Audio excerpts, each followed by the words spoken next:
All right, you ready to dive in? Yes, sir. Sweet. Link! You must find me.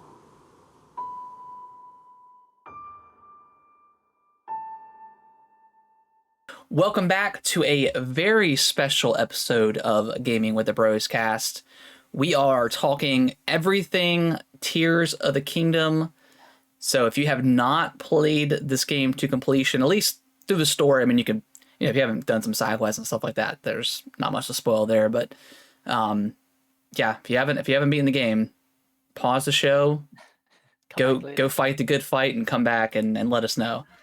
Give us a listen. But yeah, we're gonna do a deep dive, our final discussion for Tears of the Kingdom. I don't think we've done any other game, like 4 or 5 episodes worth of one game. I think Elden Ring was 3, right?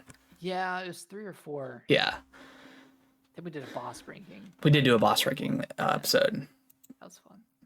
but yeah, let's dive into it and talk about everything we liked and maybe some stuff we didn't like about the game. Yeah, now that we've had some time to reflect. All right, Nick, you wanna start it off?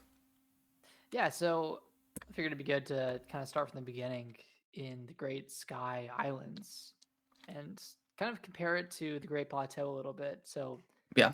to kick things off, like what were your initial thoughts of the Great Sky Islands? I know it was around 2 to 4 hours to complete, and then you finally descend into Hyrule. So what were your thoughts of it? Like how did you like it compared to the Great Plateau? I liked it better.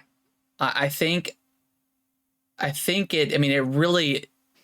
I don't know how they did it, but it gave you almost that same.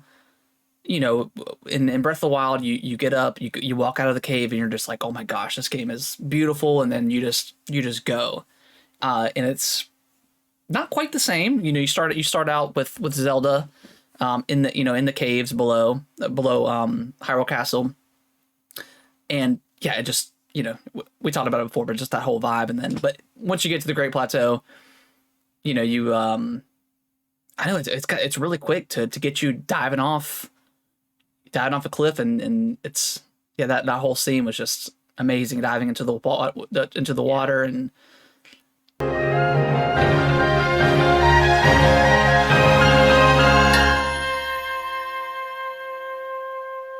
grabbing some apples and a stick, and you see the Zonai construct there for the first time, and you fight him, and you fuse it. yeah, you fuse it, and you're like, I got a buffed stick, or you get the long stick or whatever it is. But yeah, I mean, as far as a tutorial, I thought it was just as good as the Great Plateau. It it goes through the same kind of I mean, it's pretty similar. I mean, you still go to like the snowy areas, so it gives you the tutorial on having fire fruits or whatever the thing is, and building fire so you can stay warm. So as far as a tutorial goes, you could definitely walk into Tears of the Kingdom and not have played Breath of the Wild and pretty much understand everything.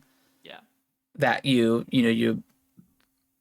without having to play the previous game. But still, I think it was a good, like, as someone who hasn't played Breath of the Wild since 2017 or 18, I think I played it in 2018. It was a good refresher. Yeah, I agree. I think objectively, the Great Sky Islands, it's more complex and kind of like more diverse of an area than the Great Plateau. Subjectively, I can't. I don't think you can beat the feeling of walking out of the cave for the first time in Breath of the Wild. Like there's just something so special about that. And then walking down the hill and seeing the old man and then kind of taking it from there. But I really loved the Great Sky Islands. I think they introduced the mechanics really well. I think they set things up in a very cool way. And then of course when you finally leave the Great Sky Islands and you just dive into the water, and then you realize like, hey, where the heck's my parachute? Where's the paraglider? Yep. And then theoretically you could go the whole game without getting the paraglider, but like it's almost like it's an afterthought, which is so different from the Great Plateau because that's how you got off of it. Yeah. And this one you just, man, you're free falling. you're diving into the water. And that's, I don't know. It's cool how they both they both did it very similarly to Breath of the Wild, but they changed it in very big and very cool ways. Yeah. Yeah. I think, yeah, I mean, just once you awaken and you do that first little dive into the Great Plateau, or excuse me, the Great Sky Island, like that was such a, Such a cool like you said, it's hard to beat that first opening to Breath of the Wild, but I think that was very close. Like you come out of the cave and you dive down. you get the title card and everything. Yeah, because do you get the title card? Is it there, or is it when you're jumping off into Hyrule? No, it's when It's you right there. Yeah. Okay. Yeah, you're right. Okay. Yeah, really, I think a really iconic moment. I love that. That whole part was just complete chills. Yeah, and then you get into the Great Sky Island, and I think it's a great tutorial. I think they're both for the mechanics that they both had in the games, because obviously the abilities are different than in Skyward Sword than in Tears of the Kingdom, which, I mean, Tears of the Kingdom's abilities kind of blow out, of course, Breath of the Wild. It would be very interesting. I want to go back to Breath of the Wild and play it a little bit just to see how different it is. Yeah, I think this area does a great job, as good of a job as the Great Plateau did. Okay. What's your favorite if you had to choose? Obviously, Tears of the Kingdom is newer, so it's like maybe that I would probably have to say the Great Plateau. I think that one's a little bit more iconic, Yeah, and maybe that's just me having fondness over it due to time, and just like looking back on that time fondly. But I think I like that one a little bit better. I think the tutorialization there was more like a little bit more seamless than the Great Sky Islands, but yeah, I think they both did a phenomenal job of introducing you to the game's mechanics. And like, of course, like Great Sky Island is going to be much more complex because you're fusing and you're using Ultra Hand and you're doing all this stuff, which is way more awesome than anything you could do in Breath of the Wild. Yeah, I think I'm in agreement. It's something about Breath of the Wild where you get out there and it's so mysterious. There's so many mechanics they're throwing at you. There's so many items you're picking up, more so than you've ever done in a Zelda game. Yeah. You got sticks that are breaking. You got stuff that's breaking. It's different. I mean, I just remember the one part at the very beginning where the old man is teaching you, all right, you got to cut this tree in such an angle that it falls over the cliff so you can walk across on the other side. Like such a cool moment. Yeah. Just a cool realization that like, hey, I can do I feel like I can do anything. And then Tears of the Kingdom, it's like, no, you can do anything. You can actually do anything here. But yeah, I think, I mean, and the length was pretty much the same, right? Like 2 to 4 hours. So yeah, I'd say it's about the same. Yeah, it didn't overstay its welcome. By the time the tutorial was done, I feel like I was ready to go into Hyrule. And obviously you continue get the tutorials through the shrines too, because there's a lot of like tutorial based shrines and stuff like that. So yeah, I thought it was good. I thought it was great. Nice. Yeah, good stuff. Where do you want to go next? Do you want to talk about like Hyrule itself, like changes to Hyrule? Yeah, we can.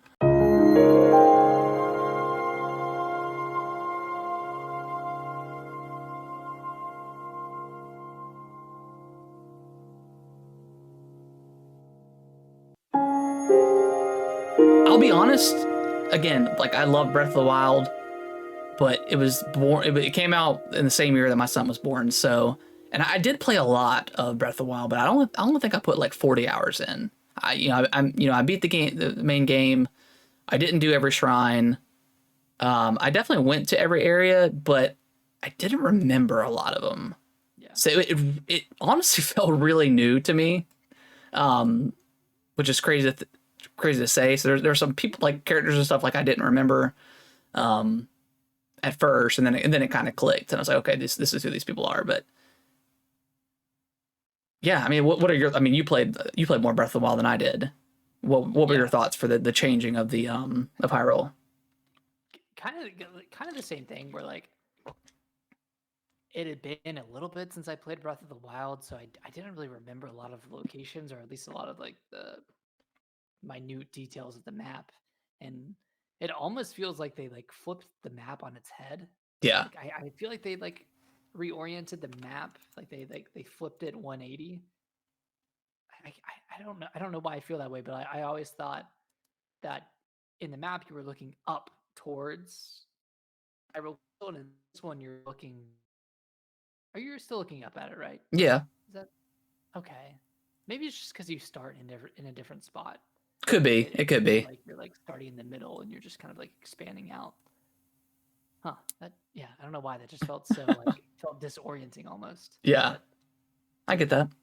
yeah, but to answer your question, like I feel like they changed Hyrule a lot. Like I feel like I wasn't walking to the same area twice, or like I wasn't walking to the same area that I was in Breath of the Wild. Like Yeah, all of them had changed. Like even the towns had developed and changed and gotten new characters. Like nothing felt like I was doing the same thing twice, which yeah, was refreshing to see because like that was a big worry going into Tears of the Kingdom was like has this game even changed enough? Like I know they had the Sky Islands and all that stuff, but what happened to Hyrule itself? yeah. And Stuff happened. yeah, stuff happened. Like I have a list here, but like you have like the monster camps and all the raids you can do on a lot of those monster camps.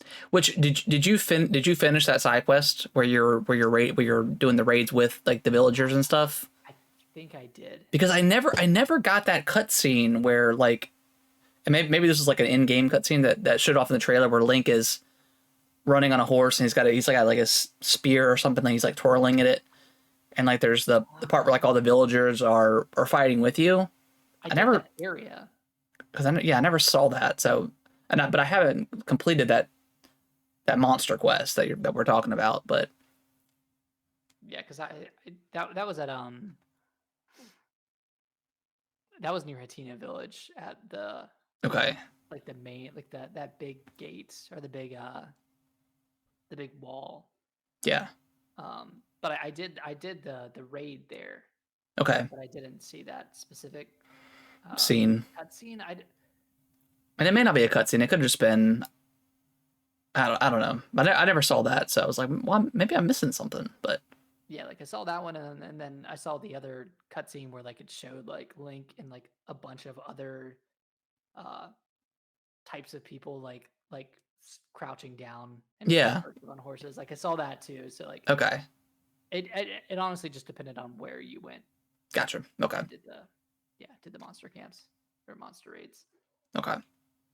Yeah. But yeah, I mean, yeah, the towns are different. Like from what I remember, like is it Hatsuno is the one, That's the one that had all the mushroom. the mushroom lady. That was really cool. We talked about it before, but like they had like a Majora's Mask style side quest where you were kind of creeping. I mean, Yeah, very short, but it was still like kind of reminiscent of that, which I appreciated and liked a lot. Again, it was a really short like side mission, and you didn't really have to follow her too much, but you also didn't really follow them that much in Majora's Mask. So kind of a throwback to that, I think. That was pretty cool. But yeah, I loved that whole the whole political aspect of that town where it's like, all right, well, we kind of want the base rate, so like we love our vegetables or whatever, but she came in and she is a fashionista and changes everything, and they come together and realize, oh yeah, well, if we put everything together, we can have a really cool town. So I really liked that aspect of that town. Yeah, and just going off that, like the side adventures. Yeah. Like that's a new thing in Tears of the Kingdom, and it's really just expanded side quests. Yeah. Take you to sometimes multiple locations, which is Yeah. really cool. Like they added some crazy side adventures in this game. Yeah. I feel like every village had like its own shares of issues that were going on. What was the one that was kind of south, but it was the one that got raided by the monsters and you had to take it over and then you had to rebuild everything? I thought that was a really cool side adventure. That was Yeah, that was a cool quest too, and then having to collect all those damn logs. Yeah, that was One way to carry kind of them all annoying, down. but That's but funny. yeah, but I really like the fact that, I mean, you go to, and like the stables. I know they were kind of like that in the original Breath of the Wild, but the fact that, you know, stables would say, oh, there's this monster, or there's this giant golden horse that you can find, or hey, you know, we're refugees of that town that we were just talking about. You know, I hope everything works out, and then, you know, then you go there and you come back and you're like, oh, you know, thanks for saving the town, we blah blah blah. But yeah, it feels like the world is lived in. Like, people say different things all the time, even if it's the same character.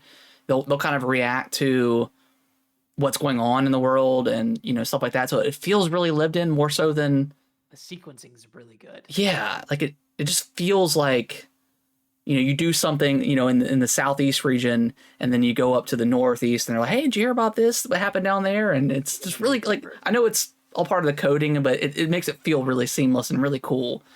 When you come across that, when it's a completely different region and they're talking about, or you know, there's this rumored wild beast, you know, in this area, but it actually turns out to be the what was it, the Dons or something like that. Yeah. And there's like a whole quest around that, like trying to figure out what was up with that. So Yeah, it's all like it's all so interconnected. yeah. Yeah. You hear about one thing that takes you, like you said, all the way across the map. And then the what's the newspaper place called? They get The Gazette or Gazelle, something like that. Yeah, yeah. Like that whole side adventure was very long, but it was so cool. Wait, did you finish it or did you? I finished it. You finished it? Okay. Yeah. Because you end up getting like the whole froggy suit costume, or armor, or whatever you want to call it. But Yeah. yeah, that was awesome. Yeah, there's so many awesome side adventures in this game. Yeah, there. Oh man, there's so many, and then like the smaller side quests and things like Hudson signs, all the Koroks. I feel like the Koroks are a little bit better this time around. I know you weren't too fond of the Korok delivery. Yeah, you know, I liked it. and that's one thing that maybe, I don't know if I was disappointed in myself or what, but I didn't get into building, just trying to build like really crazy contraptions like I thought I would, but also, you know, after realizing that it uses a lot of Zonite, if you don't have the stuff around you, it can really eat into that, and that's kind of a grind to get that stuff back. So that's probably why I didn't do that as much. But yeah, I did quite a few Korok, you know, delivering the Korok, whatever, but after that, you know, I got a lot of space after a while, and I was like, I don't really want to do 1,000 of these, or I know it's technically less because the delivery ones are 2, but yeah, I just kind of got over it at some point. Yeah, I got there at a certain point. It was pretty late in the game, but I think I got to it quicker than you did. yeah, you did. But so I had this like weird inverted bell curve with my enjoyment of Hudson's signs, where like I loved him at first and then I hated him for a little bit. Yeah. And by the end, I was like, man, I love these signs. Yeah, every time I come love across, these I'm like, dude, I signs. want to help you out, man. Yeah, because like I really figured out how to make it work. Yeah. Really in any scenario. And some, I mean, like one I spent like 20 minutes on, and I just could not figure it out. And then I just grabbed one of the floating Zonite, the block or whatever, and I just put it up, Oh.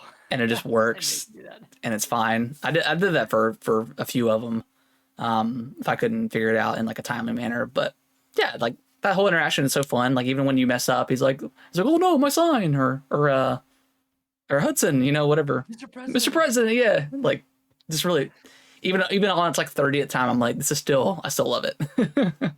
Yeah, and that is one of the things where I wish I could skip that cutscene a little bit Yeah. by the 40th or 50th time. Yeah. But Did you do all 80 of them? No, I didn't. Okay. What do you get for that? I think you just get a medallion that says "good job." Okay. Oh no, sorry, you get a paraglider cloth. Okay. Like a design for the paraglider. So not worth it. Um, yeah, and since we're talking about like side quests and stuff, like the side adventures, I think you get more of like the equipment and gear and stuff like that. The different armor and stuff like that, which is great. But and kind of where I got to the point with the shrines, like in every shrine, I think just about there's like an optional chest you can get. Yeah. Most of the time, it's just like some garbage opal, and I am so sick of opals in that game. You just get so many. What do you do with the opals? You can I don't think you can sell them for a decent amount. I don't know if you fuse it, or maybe you use it for like upgrading your armor and stuff like that. But Yeah. I feel like the gear, and this is where I don't necessarily mind the weapon degradation, but in something like Elden Ring, where you go through this really hard cave and you come out the other side and you either fight a really awesome boss and get some souls or whatever, or you find like a really awesome weapon. Mhm. That's not the case in this game. You might get a cool sword, but it breaks, after 10 hits. And it's like, all right, it's kind of taking away that awesomeness of discovering something really cool. Unless it's like an armor piece. Then Yeah, it's 'cause you know then it's cool. it's either going to be a resource or it's not going to last.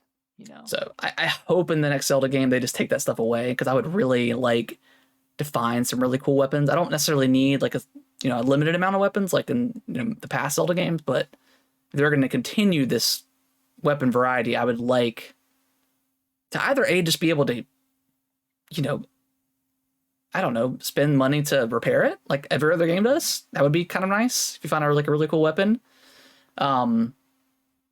Or just take it out in general, because it's by the end I was like, it just kind of takes away from doing stuff. Mhm. Yeah, I see what you're saying. I think I don't think the solution would just be to remove weapon degradation and not do anything else, because that would kind of break the game a little bit. Yeah, for I sure. think what you could do is, in order to like increase the usefulness of every weapon, is it's kind of like Elden Ring, just allow every weapon to be upgraded Yeah, and changed in certain ways, and that, along with fusing weapons together, would give every weapon a purpose yeah, in a certain circumstance or certain way, where otherwise you'd have all these weapons, and you'd come across a spear and you never want to touch that spear. It's like, I don't know, at least like in Tears of the Kingdom's current state, if you come across a spear, you might be able to use it because all your other weapons are breaking. yeah. It's like There was just it's so a many double-edged times where, once you get to a certain, not really level, but once you get to where you're getting weapons up in the upper 30s and stuff like that, when you find a weapon that's like 5, you're like, man, like I went out of my way to get this chest, and it's garbage. and that's kind of another problem with the way the game is laid out, is because you can go anywhere. You don't want to have a chest in a shrine give you an 80 power weapon. Yeah. It's going to be like a 15 or a 20 or a 25. It's not going to be anything crazy. So that's Yeah, a drawback of the game being so open. yeah. I think you're right with just being able to upgrade anything. I think I would prefer it to be that way, and then just get rid of weapon breaking, or Yeah. or get rid of like, or maybe implement like sharpness or something, where your weapon gets Have a dull. little monster hunter in there. Yeah, and then you have to either use like a whetstone or take it to like a smith or something like that. That could be really cool, and I think that could be really interesting, especially like in mid battle. You're forced to change weapons or something like that. But yeah, well, again, like I didn't mind the weapon breaking because you just get so many. And at some point you're getting really good ones, and with all the fusing and stuff, they last a little bit longer. They're super powerful. You get the Master Sword, which doesn't necessarily break, but it stops. After a while, it'll go on like a timer or whatever, and we can't use it. But yeah, I think that could be more interesting going into the future, and I'll talk about it in a little bit with my theory on where they go next with Zelda. But Yeah. I think that could be interesting. Yeah, if they could fuse Elden Ring's weapon upgrades and weapon limitations with Monster Hunter's weapon sharpness, I think that'd be a great system. Yeah, it'd be really cool. Yeah. It'd be super cool. You got the overworld bosses here with the Gleeoks. The Gleeoks are really cool. Yeah, They're great pretty, ability. after like the 4th or 5th one you fight, they get pretty easy because it's You just use those key eyeballs. And just Yeah. shoot them. Those things come in Use that super Lionel ball. clutch. That's the only thing I used the Keyside balls on was the Gleox. Yeah, I just saved him up. But yeah, the Gleok's really awesome. Like especially like the King Gleok, where he's got all 3 elemental, heads. Again, the constructs kind of like the Gleoks. They got kind of gimmicky after a while because they were just pretty easy to beat. Yeah, kind of the same thing over and over again. Yeah, especially always the like- constructs. They were very easy to beat once you realize the pattern. Yeah, But regardless of what level they were. yeah. Well, pretty easy. Yeah, and then you have like the Battle Talus, which is a shake up to the original Stone Taluses, where they have like the structures on top, and those are fun because you can ascend through Yeah. the structures. I didn't see a ton of those. I think I ever fought like 1 or 2 maybe. I saw like probably between 5 and 10. Really? Okay. I Okay. mean, they were definitely in every region. Yeah. I don't know if there were multiple ones in every region, but I fought a good amount. And then have on here Phantom Ganon. That was a fun discovery in the depths. I don't know where your first fight was, but It was the same. It was the same exact one where you I think discovered it when it was in oh, those islands. Tingle Island or whatever. Yeah. Yeah. That was a cool fight. Which I guess if you were to fight, because I did find the hands in a random cave, and I couldn't beat it, and I just ran away. But I guess if I beat it, Phantom Ganon would have popped in, right? I'm assuming. So I don't know if it triggers after a certain point. Yeah. In the game or what, but yeah, I guess theoretically there's a chance it could happen. I don't know if it always happens after you defeat the hands. Yeah. I mean, at some point after I beat him, he would spawn every single time. Okay. Which was cool because you get his cool sword, the gloom sword, and gloom I think, or demon bow, yeah, which is super powerful. I think that was like the most powerful bow I found in the game outside of like the Lionel bows. But that's only because you could shoot 3 arrows at once. But I think that one was like 50 damage, base damage or something like that. Yeah, I can't remember what the most powerful bow was. I know I found a ×5 bow. Okay. It might have been a Lionel bow, but that one was pretty sick. Okay. Before we dive into any other kind of areas, how did you feel about the combat itself? I mean, I thought it was super similar to Breath of the Wild. I think it could have been more diverse. Yeah. I think Link needs like 1 or 2 more moves to really round out the combat, because like a lot of it is you just doing your three swipe, and then Link stands still Yeah. or whatever. You do your 4 swipe or whatever, and then you do it again, shoot arrows. So it's not like super diverse, but then I'm thinking about Elden Ring, and like that combat isn't that intricate either, but you get a roll. Link doesn't roll, right? He just does like a backflip or a side jump. The roll really does change a lot, and you have the heavy and light. Actually, Elden Ring's combat's It's pretty intricate. yeah. Yeah, I think a roll would be a nice mechanic. Enhanced edition. Um, Surprised they didn't have that. yeah. How did you feel? Because after a while, like especially the bow and arrow stuff, where you're constantly going through the menu to switch to a different item to fuse your arrow with. I kind of wish, and I kind of get why they did it, but I kind of wish you could maybe, if you were to, once you freeze time and you go into the item menu, if you like held down X or something to like say, okay, I want to use this indefinitely until it's gone, or until I go back into the menu and then it resets. That would have been kind of nice, because it is really annoying to have to, especially when you're fighting a Gleok, having to go into that menu every single time, go back out, fire the thing, and then go back in. It's pretty tedious. Yeah. Eventually, I got pretty quick with it, especially in the Gleok fights, because like it saves where you're at, so Yeah. you go to the same spot. Yeah, you release it, go back in the menu, release it, go back in the menu. Yeah, it's like almost instantaneous. But I wish there was an option to like set an attachment for like 10 uses or something. I don't know. It might overcomplicate things and Yeah. might lead to more confusion and like, oh my god, I accidentally used all my bomb arrows. I didn't need Yeah. to. But I don't know. That's the problem with Tears of the Kingdom, is like there's too many mechanics for its own good. Every button does 17 things. Yeah. Like this is not a first game that someone should play. You know? No, absolutely not. And honestly, it's one of the, it's when if they, I may pick up the game again just to do some more side adventures and quests that I didn't do, which I think I've done all the side adventures for the most part. I don't know. If I go back into it even now, like I'll probably have to kind of relearn some stuff just because it's pretty complicated. And I think that's my problem with Breath of the Wild when that DLC came out. I forgot how to play the game. I just was like got frustrated, and I was like, you know what, I'm okay. Yeah, I definitely understand that. That's why I jumped into Breath of the Wild like 3 hours before Tears of the Kingdom launched, Just so to I could get you be somewhat familiar with the game again. yeah, understandable. But yeah, I mean, other than that, I enjoyed the combat. I mean, I what I did not like is I didn't love the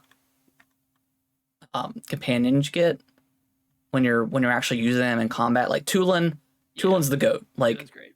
Like flying, being and getting an extra little boost. That's great. And I always kept him out because he'll headshot enemies like crazy, and it really does help. Yeah. But every other companion you get, while I do think some of their abilities are cool, when they're all just around you and smothering you, you can't pick really to do. Like, there's so many times where I'll use Sidon's ability, which is really the most useless ability in the game. It's so dumb. Like, you either get a one hit buffer and that's it, and then after you swing, you lose that shield, the water shield. So it's really pointless. It only comes in handy in the Muck to Rock fight. That's it. Yeah, and then half the time you're playing tag, trying to chase down whichever what are they called? Whichever champion. Champion, yeah. Yeah, because I would use what's Sage. the Goron's name? Huh? Do you remember the Goron's name? Yunobo. Yunobo. Yeah, I would use his a lot in the cave. His was nice, because you could bust down like walls and stuff, like the rocks. Yeah. And then if you forget to turn him off, having him on like the vehicles was like just super annoying and got in the way. Oh my god. Yeah, because it automatically shows up when you get on the vehicle. Yeah, and then the last one you get, I'm forgetting that one's name as well. The robot. The robot. Yeah, that was a really cool mission, and then after that it was kind of lame, to be honest. Yeah, it was kind of gimmicky. Because you have to like throw out parts, pick it up, and then they break. I thought, when you first got it, I thought it could do more stuff, but it kind of can't. So like for that mission though, it was really cool. It was like, this is the greatest game ever. Yeah. For that mission, I was like, oh my god, this game is incredible. Like, can I attach stuff to this robot? No, you can't. But it's still really cool. Yeah. In the moment. Yeah. So Sages, I think they could have done more with it, or just like honestly just left them out. I think. Yeah. Having that isolation also could have been good. Yeah, and to be fair, you can turn them off so they're not really there. Yeah. And I kind of wish like you can get the Sage Stone to upgrade them, but it only makes them more powerful. I thought it would maybe boost their ability. I thought that could be really cool. Like Sidon, like, oh, you get 3 shields now. Like that could be really cool. They didn't do that, which is fine. With Tulin's, couldn't you go farther with his? I think they just do more damage, like in combat. More accurate or something like that. Yeah. I only upgraded them one time. I didn't find all the Sage Stones, but I didn't either. Yeah, I wish they just would have been like abilities that you could activate from a wheel. Yeah. And they're not exactly like fighting alongside of you. Yeah. I don't know. They could like Breath of the Wild. Yeah, they could have opened up the wheel, got rid of the map and the wheel because that was absolutely useless because you could just hit select. I think they were just trying to round out the map. They didn't know what else to put there, but yeah, they could have put the Sage abilities there, which opens up another wheel, and then you could have gone from there. I don't know. I mean, that may have been too much, but yeah. Or just left all of it out because there's already so much stuff in this game. That's true. That's true. Although Tulin was amazing. He's the goat. Yeah, having that extra little boost was incredible. Yeah. Do you want to talk about the Sky Islands in general? Yeah. Okay.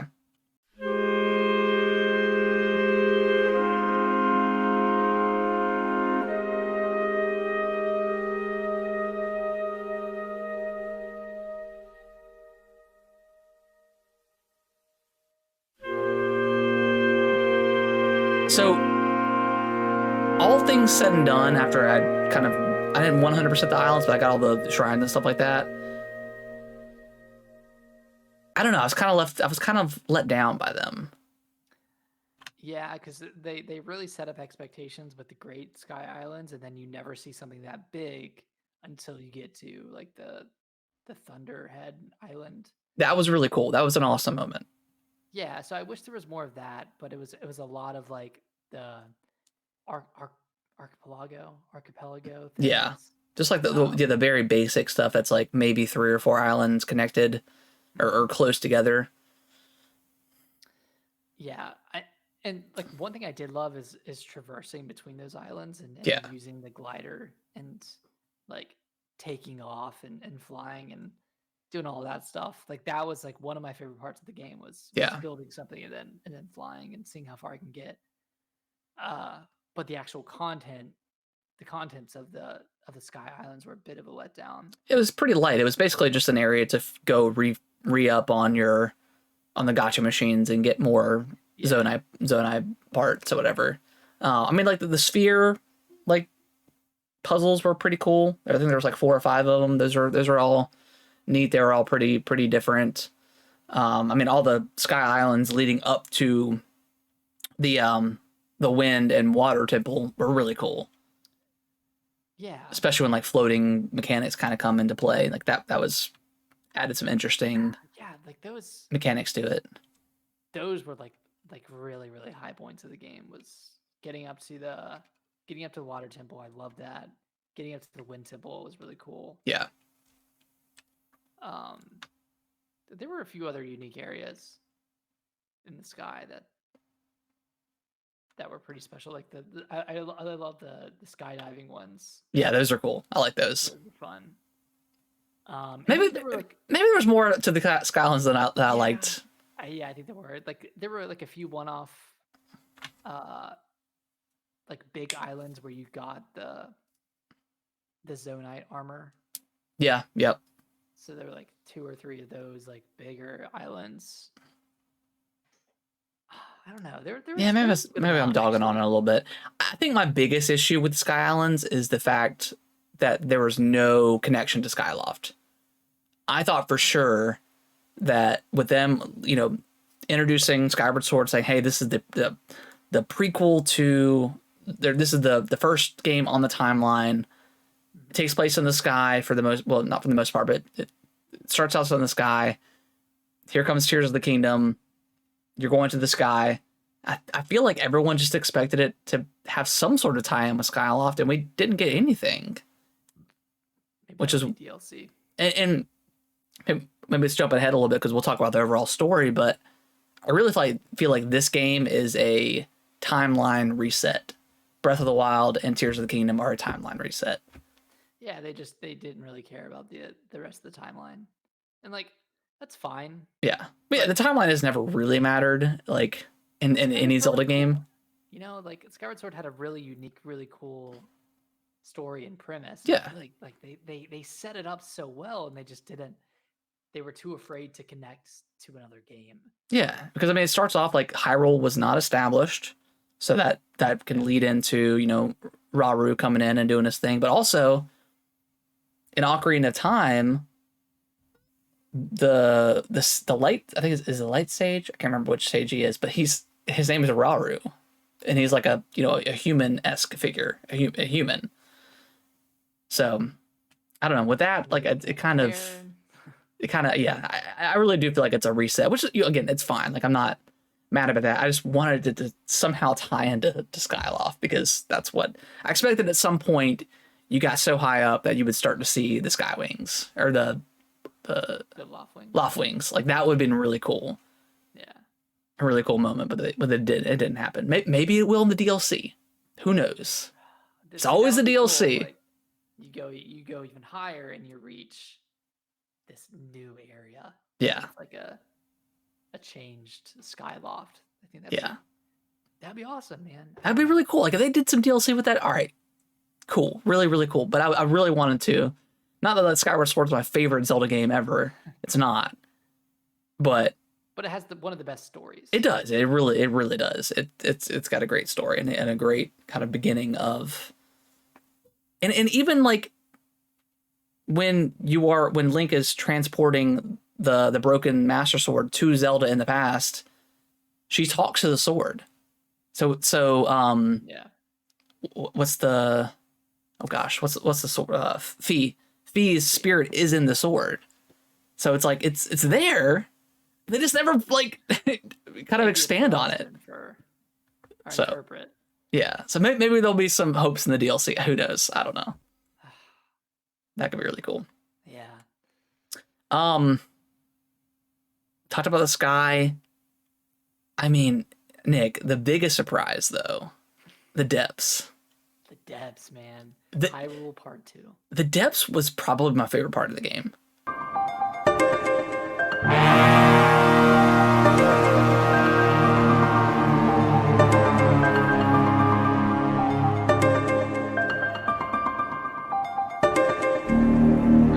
That was the place where I could just dive into, throw on like a podcast, and just explore for hours and hours and hours and hours.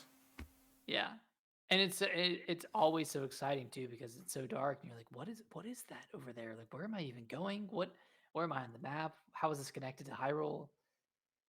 What's that chest? What's this crazy boss? Why is there a Colgera flying around? Yeah. Like what the hell is that? Like, yeah, that is funny. Yeah, you can definitely find those bosses prior to actually fighting them, which is neat. You can find them prior? I'm pretty sure you can. Oh dang! Okay, I didn't see any until after I fought the bosses. Yeah, I don't. I feel like well, maybe I did. Maybe I'm wrong. Maybe I'm wrong. I don't know. I think they just show up after. Okay. After you fight them. But yeah, it's still a really cool moment. But yeah, just going from the roots to root, and then that realization that they're connected to the shrines, and then you can, if you're having trouble finding out where the root is, the light root is, you can just go to the Hyrule map and mark it, and vice versa. Like there were some light roots that I found, but then I went up to to Hyrule, the middle map, or whatever you want to call it, and there wasn't a shrine there that I have done. I would mark it, and then I would go later and find it when I was back on the surface, and that really helped out with the completion of everything. But yeah, the depths are so good. Like the whole Master Koga side adventure was incredible. I loved all those boss fights. I loved going to all the little bases they had and getting their really crazy inventions. Yeah. So I don't know how they were fusing stuff together without the Ultra Hand, but I don't know. They just built it. Yeah, maybe they just built it by hand. I don't know. But yeah, so good. Yeah, and then coming across like the Gloom Lynels as well, like, and then the Frox, or like the frog boss. Like there were a couple of like unique overworld bosses down in the depths. There was. Yeah. And then just getting up onto a cliff and flying out into the darkness and just randomly like hitting a wall or something, or just running into something, finding a new item, finding new enemies. Like, yeah. I don't know. There was always something to do. There's always a point of interest to go to. Yeah. Down in the depths. And then everything was like the opposite of each other. Like the mountains were, big ravines, and rivers were mountains and stuff like that. Like you really had to like go back and forth between each map to kind of, all right, because at some point you're in the complete darkness and you're climbing and you eventually hit the ceiling. And you're like, well, what the heck can I get around this? And then you look at the map and you're like, no, you can't. So you're gonna have to go another direction. So Yeah, that realization made it a lot easier to traverse. yeah, Because I would do the same thing where I'd be on a wall and be like, how high does this wall go? Or I'd have a hot air balloon and I'm going up and it hits the ceiling and I'm like, I still can't see over to the top of this mountain. And then I Yeah. realize that it's a river. Yep.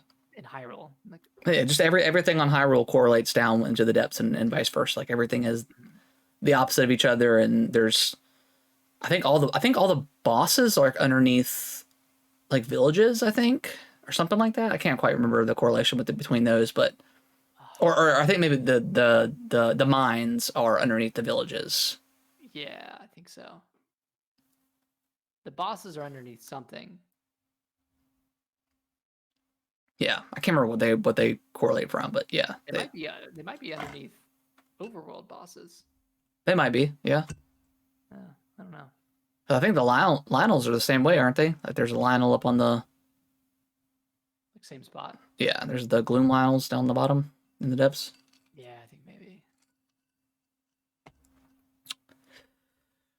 Yeah, I mean, and then you just got all the best gear was down there too. Yeah, all that amiibo gear. Yeah, all the amiibo gear was down there.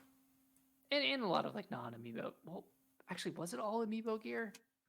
There was most of the amiibo gear was down there. There was like the what was the armor set that gave you like the lights that had like the light balls on it that could kind of illuminate in the dark? That one was down. The miner's outfit. Yeah. There was a bunch of different ones down there. And then like the gloom outfit, the gloom resistance outfit. Yeah. You know, that one was down there. Yeah, there were a few unique sets to get. Yeah, I think there was like 3 or 4 Colosseums down there. Oh, yeah, there was. I mean, the labyrinths as well. Yeah, the labyrinths. Yeah, yeah. Yeah, I thought that was cool. Like a labyrinth was on the depths, surface, and in the sky. Yeah, those were awesome. And you could just jump from the tallest one all the way down to the bottom. Like that first realization was awesome too. It's like you go all the way down, and you're like, oh gosh, there's a construct down here,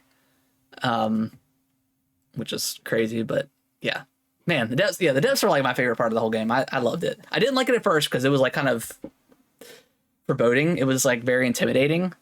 And kind of scary because like the enemies are much stronger down there, but yeah, it kind of evens out. You get powerful enough to happily handle the depths. Yeah, and then once you start getting some vehicle ideas and stuff like that, and using the vehicles more, you can just glide over the gloom, of course. But yeah, it was just fun. Like the Tingle Islands, going through that whole area was so much fun. Yeah, it's kind of like mini dungeons in a way. Yeah, and like the little spiral section, and like on the eastern side, I think. And I think it was in the Akala region, with like kind of where the Dragon Tears quest ends. Yeah. Right there, that was cool going through that. There's like a big minecart area, or not minecart, but you can get on build like a minecart and kind of go through that real quick. Right. Yeah. That was fun. There's a lot of cool stuff. Yeah. The depths. It's a great game, man. It's a great game. Yeah, they're great. What else you want to talk about? We've kind of hit all 3 major areas. Let's talk about the shrines. Okay. I have some special stats here. Okay. So, cool. We've got 152 shrines total. 32 of them are in the sky. 120 are in Hyrule. Of those 152, 4 of them are the ability tutorial shrines. 7 are combat training shrines. That's like teaching you how to use bow and arrow. Yeah. Teaching you how to use whatever else there was. 15 proving grounds, which those are the ones you start with no equipment. 45 Raru's blessings, which Love those bad boys. the ones that don't have anything. Yeah, but they often ended with like you were doing a quest. Yeah, and 21 of those are related to like the crystal delivery. And then 81 just like standard puzzle quests, so like the typical shrines. Yeah. I think that's a pretty good mix. Yeah. I could have gone for less proving grounds. Yeah. Yeah, less proving grounds and less combat training. I feel like the combat training ones were pretty obsolete by the end of the game, and that's dependent on when you go to them. That's Yeah, that kind of is weird. true. It's like I'm 100 hours in and I'm just learning how to use an arrow. Yeah. Bow and arrow. Yeah. I, How do you differentiate those and you have to have like they can't be like random, right? They have to be in their, they have to be in the same spot. So yeah, that's tough. That's someone else could have a complete different experience where they somehow find 7 combat training ones within the first, I don't know, 15 hours. But it's like, yeah, how do you control that? yeah, there's no way. But yeah, when you're like 120 hours in, you're like, man, There should be like a sign outside that asks you, like, how long have you been playing this game for? And if it's above 20 hours, it's like, here's your blessing. Yeah. On your way. Exactly. Yeah. So here's Robert's blessing. Go for it. But luckily they're pretty quick too, so it's not a huge time waste. Yeah, and then yeah, the proving grounds, the no equipment ones, like they were all pretty good. They're all pretty fun. Yeah. But I don't know, 15's a lot. That's a lot Yeah. of times to It is. be without equipment. I don't know. At least the most of them are pretty varied. Like there's the one that's like pitch black. There's the one that's like kind of got like the different rings of water around the arena. So they're pretty varied, but yeah, they get kind of tedious after a while. 15's a lot, but yeah. Yeah, and then not trying to be like too negative, but like the ones where they're in the cave and the puzzle is kind of like getting to the cave. Yeah. Like, yeah, I understand why it's a Robber's Blessing shrine, and like at a certain point, I wanted it to be because I was trying to like the completionist in me was trying to get all these shrines, but it's like it kind of felt like a cop out a little bit just because it was in a cave. Yeah, and Is that a puzzle? I don't know. I liked the caves a lot, but at some point, a lot of them were just like, especially like towards the end when I was shrine hunting. A lot of the caves that they're in have just the breakable walls. You're just wasting a lot of stuff, a lot of bomb arrows, and I'm like, I just want to be done with this cave. Yeah, and But- like we're saying all this after 120 hours. There's 100 caves in this game. There's 152 shrines. Like, we're not saying any of this because any of it's bad. It's just we spend a lot of time with it, so of course you're gonna burn out Towards the end, of course, yeah. Yeah, so just want to caveat that. Yeah, this game is like near perfection in my eyes. It's incredible, but yeah, I mean, there's with an open world game that you play 100 hours, yeah, there's gonna be some stuff you don't like, and and that's fine. Yeah. Fine. You can have. It's not I don't like it, but after you're doing it for 20 times in a row, especially shrine hunting, it can get a little tedious towards the end. So Exactly. nothing wrong with that. We can't end the shrine discussion without talking about the actual design of the shrine, Nick. Looks like some spread cheeks. Is that what you're Someone saying? someone who designed the shrine really likes the image of someone spreading their butt cheeks. And I didn't see it until that stupid Kermit meme or whatever. I don't know if you saw that one, but hilarious. And I could not stop seeing that image every time I walked up to one. It looks like someone's spreading their cheeks and Link's just entering right at the butthole. Oh man, yep. But yeah, shrine. I thought overall the shrines are great. I thought they were an improvement. Yeah, I thought. I mean, some were like completely hidden that I had some genuine trouble finding that weren't necessarily in caves. Some were like just in random spots. And the design itself, like I love like the green, Zonai kind of ring going up. Like that's so cool. It looked really cool outside of the butt cheek spreading. Yeah, and then the Sky Island ones, like most of those were the crystal delivery. I love putting a crystal. That was one of my favorite parts. Yeah, and then flying and then missing. Yeah. And like, Yeah, especially like you just like overshot, like Yeah. especially like when you're on the I think most of them, because you have to be, I think there was like one or two I was on the big cube things that you can fly around. yeah. But most of the time I had them on the glider, and Strap it in and you strap it in and you just hope you nail the timing of jumping off.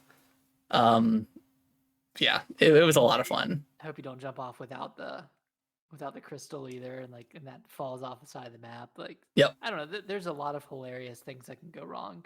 Yeah, and then like especially like one of my favorite ones, like just aesthetically wise, was you throw the crystal off one of the Sky Islands and it goes into the big whirlpool by the Great Plateau. Really cool crystal shrine. Yeah, So. cool sequence. This game was great, man. Yeah, thinking back on it, like, it's such a good time playing it. You want to talk about the temples? Yeah. Let's go through the temples. Okay. I think overall, before we'll dive into each one, but like overall, I think definitely not a dungeon. I think a lot of people were thinking maybe this was going to be a traditional Zelda dungeon, and we talked about it before. Like, you can't do a traditional Zelda dungeon in these games because of the ascendability. It ruins everything as far as trying to do a dungeon like that. But that being said, way better than the oh my gosh, the beasts, the something beasts. Yeah, ancient beast. Breath of the four from Breath of the Wild. What were they called? Not mechs, like ancient. I can't remember what they were called. Divine beasts. Divine beasts. Okay. Yeah, way better than those. Yeah. Big improvement over those, but you're right. They can't do a traditional dungeon with all the abilities that you have, because you can just break it. I mean, they tried to do something like kind of intricate with the fire temple. Yeah. And everyone broke it. Everyone just climbed out of it, or they used another device to get around outside of the mine carts. So I don't know. It's hard. I mean, well, we don't have to necessarily dive through each one specifically, but was there a favorite of yours out of the five? I think I liked the water. The water was cool. The best. Just the build up to it was really good. Yeah.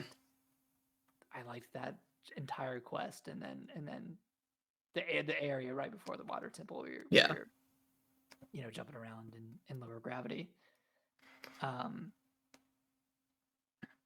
Yeah, and then that boss was, I don't know if I like that boss a ton. You fight it so many times in the depths. Yeah. It gets annoying in the depths for sure. Yeah. But it was pretty easy. Like the first time you fight it was pretty easy with Sidon's with his ability. So yeah. I would say that's my second to least favorite. My least favorite is the Queen Gibdo. Like the boss. I didn't like that boss. Yeah, that one's too like it moves too much. I don't like ones that you have to like use an extreme cooldown. To do damage. Yeah, because I mean you could do some lightning damage outside of her ability, but it was still kind of annoying. And then once you actually got it on, you dropped its armor, it would like run around super fast. So it was like you could only get a couple of hits in if you're lucky, if you're fast enough. It's too fast for the game. Yeah, I feel like that boss was just prolonged because it was just kind of quick. I did like the marbled Goma though, and from the fire, it was very cool to see. Goma's always fun to see in Zelda games. I don't know. I'm kind of like hit or miss on that dungeon or on the temple itself. Like I like the minecart thing, but I think it was kind of confusing to get around. I don't know if you had the same issues. Yeah, I got stuck on one of the areas, and it was a really simple solution, but I couldn't figure it out. I really tried to use the minecarts at the beginning because I wanted to do it like traditionally. At some point, you just gotta cheese it, use Ascend or something. Cheese it a little bit. Some of it was just like it was too vague to figure out how to make it work, so you had to make your own solution. Which is that's kind of these games in a nutshell, and you kind of can do. I saw one person, he like went to the very bottom of this where this one of the locks were, Yeah. and like he was like kind of hovering on like the base of it, like right above the lava. He just like ascended up, and I was like, yeah, I didn't even think about doing that. But yeah, I thought all the temples were pretty good. I like the lightning one. The lightning was kind of like it started off as like a challenge room kind of thing, because there was a bunch It's cool. of fighting, because you fight Queen Gibdo first, and then you get into it, and then it's a series of rooms of fighting a bunch of enemies and stuff, and then you get to like the puzzle aspect of it, and I thought that was pretty cool. Yeah, the kind of the light puzzle there. Yeah. was pretty well done. Yeah, Yeah, all the temples were pretty different. yeah, they were very different, and then like the spirit one was like kind of the least temple one, because it's just The boxing match. yeah. Well, yeah, that was kind of weird. That boss fight, it was still cool, but the lead up to it, where you're collecting all the pieces, Yeah. of the construct, and then actually using the construct and getting to the actual spirit temple was really cool. That was really cool. Yeah, I think the weakest was definitely the Wind Temple. That one felt kind of most like a basic, like Yeah. that one felt more like a divine beast than Was that your first one, or was your second one? that was my second. Your second, okay. So the win was my first. I thought the lead up to it was really cool, but yeah, once you get up there, it was very boring. Yeah, the lead up was great, but then you're just on the ship, and like Yeah. ships aren't that exciting of a setting for like temples, No, unfortunately. So yeah, at least the way this one was built. mhm. But yeah, overall, I really liked pretty much all the temples. I thought fighting those bosses at least once were all fun in its own right. Now, once you get to the depths and fight them over and over again, it's kind of tedious, especially the Malturok guy. But yeah, I enjoyed them. I thought they're way better than the Divine Beast. Definitely an improvement. Yeah. Yeah, still not a dungeon No, or a traditional. traditional. Yeah. Yeah, but good in their own right. Which, I mean, what I guess if they really wanted to do dungeons in this game, they could have just done it like the shrines, really, and strip you down of You can't use your abilities. your weapons, and they strip you of your powers. That's the only way I could think they could do it. But that's fine. And that might take you out of the game a little bit too much. It might, yeah. Yeah. But yeah, overall, I thought they were pretty strong. I think we've kind of hit. I mean, I'm sure there's a couple things we probably didn't touch on. I mean, obviously, like when diving into the depths, hearing the horn every time is always awesome. Yeah. Yeah, each area is pretty distinct, whether it's the snow area, the sandy area, all pretty, and then that's how it was in Breath of the Wild, so not too much difference there. Before we talk about like kind of the overall story and how we like that, let's dive into like the ending, diving in, going into Hyrule Castle, and down. Yeah, that was pretty sweet. Where you dive in, you face a lot of like high tier enemies like the Yeah. Lynels and the monkey guys that climb in the ceiling, and then Did you run past those for the most part? the first time, like when I went through the first time, about 50 hours in, I fought them all. Yeah. Well, I didn't know where I was going. I thought I was just going to like another little spot, and then I got to The cutscene. the cutscene. I was like, shit. It's like, I don't want to do this yet. But the second time, I think I only fought the Lionel because you kind of have to. No, you don't have to. Okay, never mind. Well, I fought the Lionel. Once you get past I think it's the likes, and you see the line down there. If you cut to the left, you can make it to the platform and go up. You don't have to fight the Lionel if you don't want to. Okay. Damn. Yeah, I fought him again, and then I ran through the rest Yeah. because it is like it's pretty long to get there. If you're fighting everything, it's probably really long. Like, if you're dodging everything and just running from it, it's a really short sequence. But 5 minutes. Yeah. yeah, 5 minutes or less. But yeah, that whole build up after you realize, all right, This is it. this is where Gandorf is. You get back down there and you get right back to where you get the game started, and then you dive down and you get kind of a gimmicky boss fight, I guess. I don't know. It was kind of cool, right? The not the boss fight, but the kind of the battle you have with your people. Yeah, I thought that was cool. It felt like Hyrule Warriors a little bit. It did a little bit, yeah. I don't know, just a bunch of enemies coming at you. You can use all of your arsenal. You can use all your bomb arrows and Yeah. your Lionel bows. Like, I thought it was cool. Like, it was Yeah. a great showcase of what you can do. Yeah. Hey, I've made it this far. I have all this stuff now.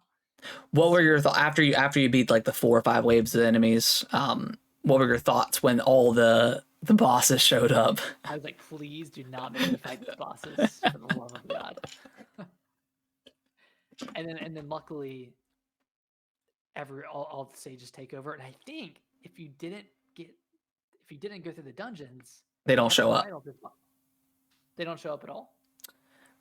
Well, I didn't. So when I first went down there, I only had 2 of the sages, so they showed up.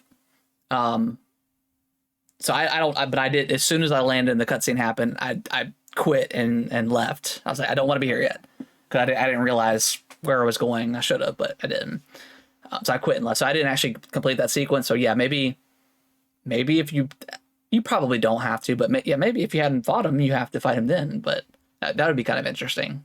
Yeah, I'm sure. I don't know. I'll have to look that up. Yeah. Yeah. But it is kind of weird too. I don't know if like the gloom resistance is just so strong, because leading up to that point, you don't get to use your sage abilities at some, like, when you get so far. And then, then the actual people just show up at that point and help you fight. So it's weird that they kind of cut you off, but maybe you're just, the gloom is so, because that's where it's coming from. Maybe the gloom is just so powerful that you can't use them anymore. That's the reasoning behind that. But yeah, thought it was a cool sequence. And then how'd you feel about the fight with Gandorf itself?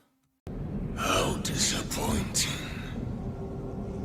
This world should be shrouded in darkness, not bathed in insufferable light.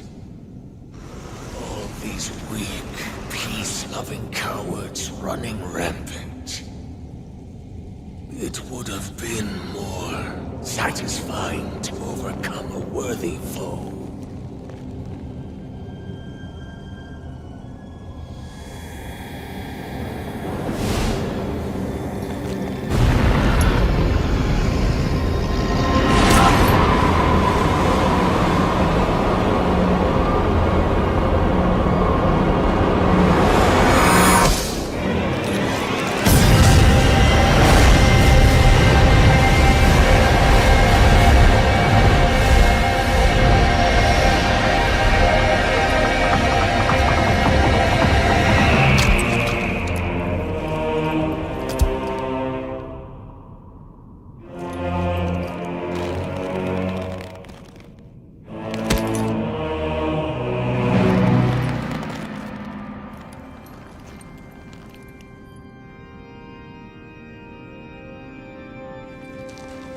Regardless, I will reshape this world as it was meant to be. I will crush any opposition. I will rule. That is what a king must do.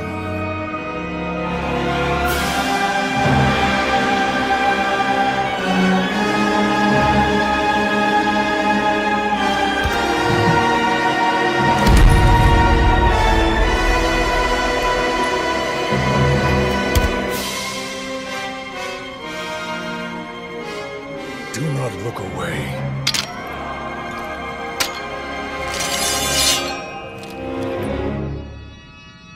You witness a king's revival. And the birth of his new world. I thought it was awesome. The first phase was really cool, and then you beat him, and then his health bar kind of like, doesn't it like go beyond Super, like, Yeah. all the way. I was like, oh my God, Ganondorf. It's crazy. And then at that point, is it aren't you having to deflect his attacks or something? Like you can only attack him in a certain window. Yeah, if you try to hit him, he will like jump and do the slow-mo fury on you if you're not careful. But yeah, I think at that point you really have to deflect. I think if you get him in the corner, you can do some damage, but I think you really have to deflect in that point. Yeah, yeah, that was like a pretty difficult fight. Like not It too was. bad. You just had to come prepared Yeah, for sure. with that one, with all the gloom. Yeah, and it gives you a second after you do the big wave of enemies to like prepare your meals and stuff. So that's what I did after that. Yeah. Oh, that's the one where you're hitting back Yeah. the spheres at him, kind of reminiscent of Hitting back Gale the of spheres? Yeah, isn't that right? Like you. I don't think so. He does like the ability where like he shoots the gloom at you, but it's on the ground. I don't know if you can reflect that or not. Maybe you can, but it wasn't like a sphere. I don't remember. Or don't you hit it back to you hit it back to him and it breaks his stance, and then you can go over. Maybe. Remembering it. How did you damage him? Is this the first phase? Second phase. Second phase. Maybe you can deflect because from what I remember, he does like a sword swipe, and the gloom like is on the ground and it like charges at you. So maybe you can deflect that. That'd be interesting. It's like the gloom waves at you, and you. I thought you hit him back to him. Maybe I didn't do that. Maybe you can though. I mean, if you're remembering something like that, then it had to be there. I don't remember that. Maybe I just didn't do it. I just got hit or dodged it or something. I don't know. Yeah. But yeah, I thought that whole fight was really fun. Before we get into the final bit, I wish Ganondorf was more. I know we got the cutscenes with him, but I wish he was in the game more. Yeah. Like I really wanted to hear more of Matt Mercer. I know, because he did such a good job. And then it's kind of weird too, because like, do we ever get like a timeline of after Link gets teleported to the Sky Islands? Like, is it pretty quick, like a day or so? I think it's a few days. Because it's weird that Ganondorf is just chilling there the entire time, not doing anything. Yeah. So The timeline of it's kind of weird. I wish we just got more like. Yeah, I don't know. I don't need it to be necessarily like a Zant situation from Skyward Sword, where you fight him like 5 times in the game. Because I guess that makes it just him more menacing when you finally get down there. So I get it, but like also, I just wanted more. I just wanted more of Matt Mercer hearing his Ganondorf voice because it was so good. But yeah, But he was really good at the end. yeah. That whole part was just so. It was so good. But the final fight was pretty epic. So he eats the secret stone. The secret stone. The secret stone. He eats the secret stone. Secret stone. Becomes the demon dragon, and you fight him with Zelda's dragon. Yeah. And it's really like it's not a challenging thing. It's just such a spectacle. Yeah. It's just 2 dragons in the sky. I mean, the game it's so similar to Breath of the Wild in terms of just the layout. Because I mean, even in Breath of the Wild, you fight, the Ganon, when he's in his big giant form. Kind of the same thing. Not a hard boss fight. I think that one actually takes a little bit more skill because you're having to aim the bow at a certain weak points. But yeah, this one was really awesome. Just 2 dragons colliding, and you gotta dive down and defeat his weak points, and then.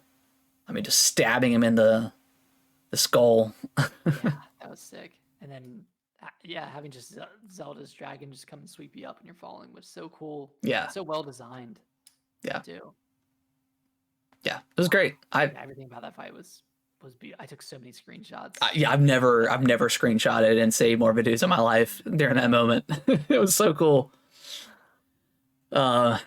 But yeah, I mean, and then as far as like the overall story, how did you like this one compared to, all the other Zelda games? I think this is the best story I think so too. Yeah. of all of them too. I don't know if I love the way it was laid out with the dragon tears. I wish it would have been done differently, like more sequential or something like that. But Could have been in order. That would have been.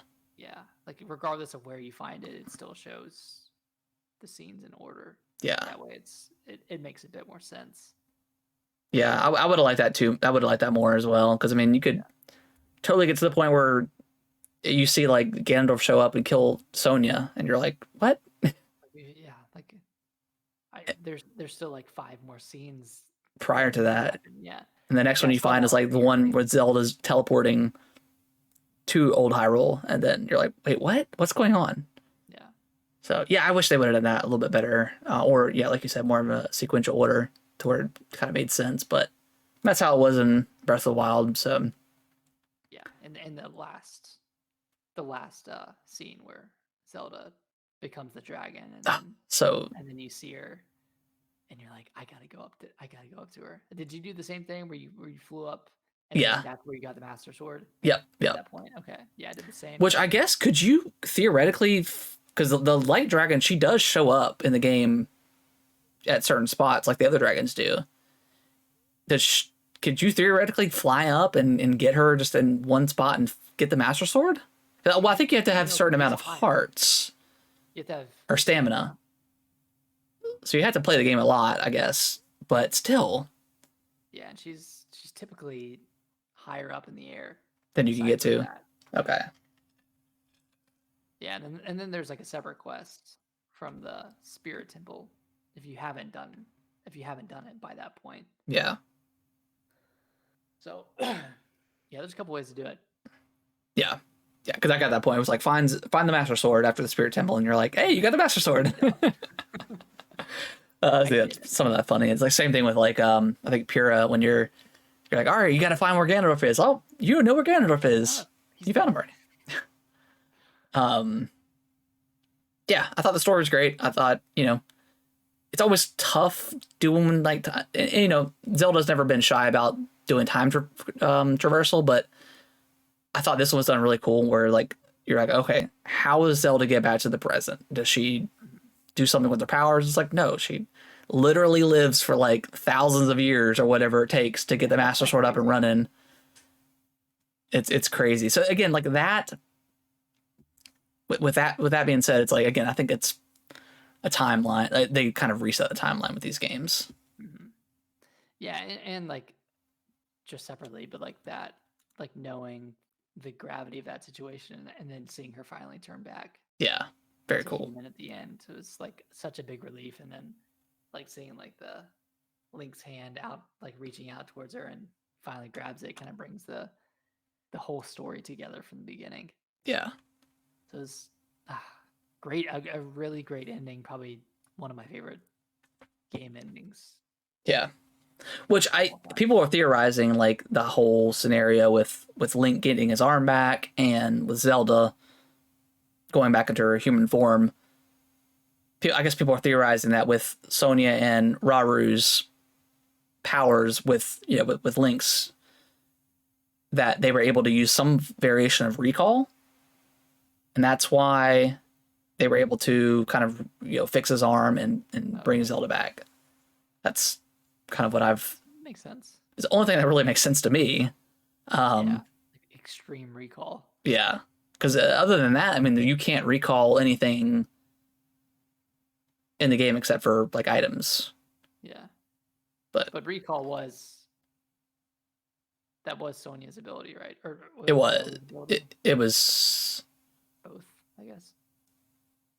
I think it was Sonya. It was Sonya's. Because Sonya uses it at some point during one of those cutscenes. Yeah. But it's Raru's secret stone that she gets because it falls off his hand. So maybe he knows recall too. I don't know. I assume maybe he probably does because Link can get them all. So I don't know. Yeah. Who knows? A little confusing, but yeah. Off the course. So I think we've pretty much touched on everything there is in the game. Again, there's probably some stuff we may have missed. We didn't go into great deals with the abilities itself, but we've talked about them to death at this point. What do you think's next for Zelda?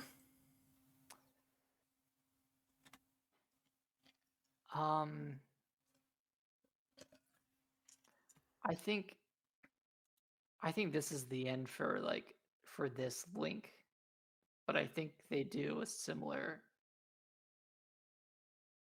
I don't know. I would guess they would go a little bit smaller scale with the next one, Okay. but still have it be like relatively open worlds, Okay. just to get another game out quicker. But I don't know. Yeah. What do you think? I feel like you've been thinking about it. I think we're gonna get one more game in the trilogy. It'll be a trilogy. We'll still get the same Link, same Zelda, but they leave Hyrule. And go where? I don't know. They go to another land. That'd be cool. And yeah, and that way they could, I don't know, they could maybe play around with, because obviously at the end of the game Link does not have those abilities anymore. So they can just completely reshift what abilities he gets. Obviously completely new land, so they can, I don't know, they could make something up. We can go to Termina for all I know, who knows? That's another place. Yeah, somewhere else, Link and Zelda, Zelda's been pretty much trapped, in the Dragon Forest for thousands of years, so she's itching to get out and explore, and they've kind of explored all of Hyrule at that point. So go out to some other land, they set sail. I don't know. that could be good. I think if they got out of Hyrule, that'd be awesome.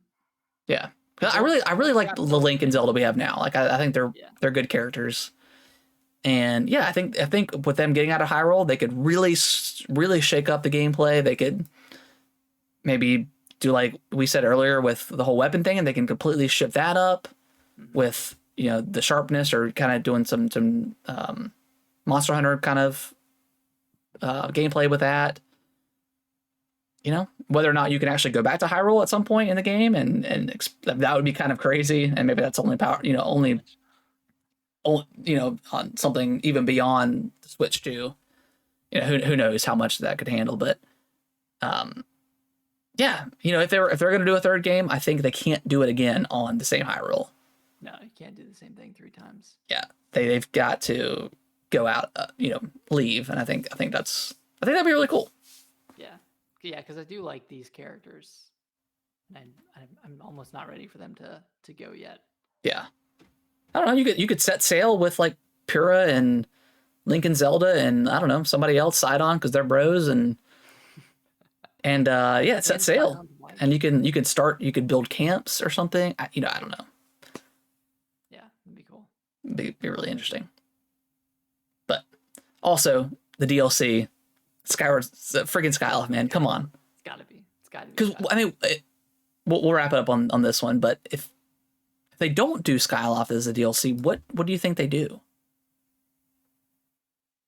Unless we go back into the past and play as. Yeah, maybe. But that'd be weird not to play as Link. I don't know. It'd be cool to play as Zelda. It would be cool. That would be cool. Yeah, maybe playing a Zelda in the past, but on a smaller scale. Like obviously not. Yeah. In all of Hyrule, but I don't know. It'll probably just be another temple. Probably. I don't know, man. Yeah, I mean, there was a bunch of like moon theories about the game, like the moon was back or something like that, and yeah. But I think to me the Skyloft DLC makes the most sense, but. Just going further up. It's going further up, but I mean, also, but yeah, there's not like a cloud barrier necessarily either. So it's like, I don't know. Unless like it's hidden and it reveals itself for some Yeah, reason. maybe. That could be cool. I don't know. Guess we'll see. We'll see. Maybe it's a September Direct. We'll see something. All right. Well, that is going to wrap up our final full on Zelda discussion. Hopefully everybody enjoyed it. Hopefully you're playing it while we're talking about it right now. Oh yeah. And yeah, Nick, any final thoughts? One of the best games of all time. It really is. I think Starfield, I think, is the only thing that can come close with maybe taking it in the Game of the Year awards. I think Spider-Man 2 has a chance. You think so? In the trailer. Okay. I think it'll be a relatively safe sequel. Yeah. With a really good story. but it has a shot. I think it'll be on. It'd probably be like Zelda, Spider-Man, Starfield, maybe Resident Evil 4. Yeah. But we're getting ahead of things. But anyways, hope you guys enjoyed our Zelda talk. We will see you in the next episode. Bye-bye. Bye-bye. Thank y'all so much for watching this video. I really appreciate it. Consider subscribing to the channel. I'll let YouTube algorithm pick one of my videos below for you guys to watch. Give it a click, and I hope you enjoy, and I will see you in the next video.